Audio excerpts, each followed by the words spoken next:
Terus apalagi yang harus kita persiapkan? Nah itu tadi kategorisasi pra perkawinan itu. Makanya kenapa di GPIB kami para pendeta itu di briefing dulu, maksudnya dipersiapkan dulu. Kita ada bukunya gitu untuk mengarahkan pasangan ini rumah tangga yang sesuai dengan ajaran Kristen itu kayak apa. Nah ini yang cukup jadi PR saya yang cukup berat di jemaat itu.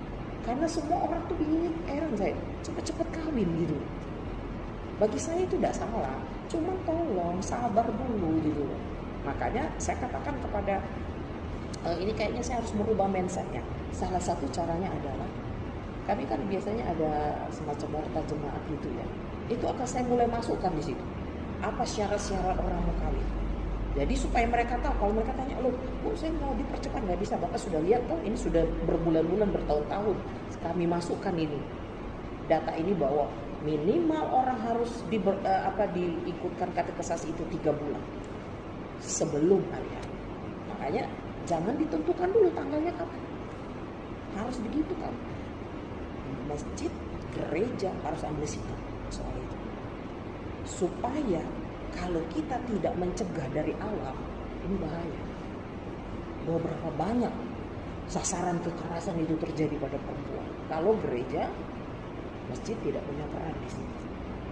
Itu yang harus mulai kita sikapi. Nah, terus kemudian yang kedua ini dari saya ya Pak. Gereja tuh harus mulai membuka hati melihat domba-dombanya gitu. Ya, salah satu pertunjukan. Kasih tahu mereka, kalau kita cuma ketemu di gereja sambil lewat, mereka nggak punya klik dengan kita. Coba kalau kita datang kunjungan, mereka jadi nyaman kan, nyaman dengan kita, merasa ternyata pendetanya enak ya diajak bicara. Itu pasti dengan sendirinya mereka akan telepon. Ada waktu nggak? Bisa saya cerita, ada yang mau saya omongin. Nah itu hal-hal yang seperti itu Pak.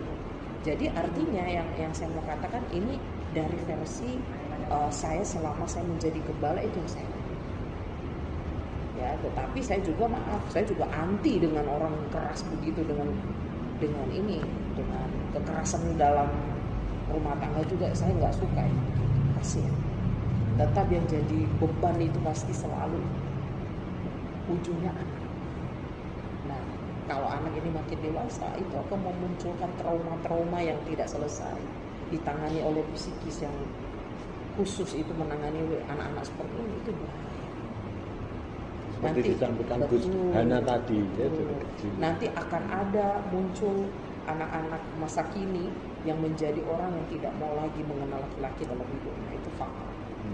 Nah yang sering kali jadi persoalan itu kita tidak pernah punya badan khusus yang maksudnya di gereja-gereja yang menangani anak-anak yang korban begitu. Ya, selalu yang kita soroti itu siapa? Perempuan. Anak-anak itu ada nggak kita bawa ke psikolog untuk bisa dia keluar dari persoalan psikisnya ketika dia melihat tiap hari ibunya selalu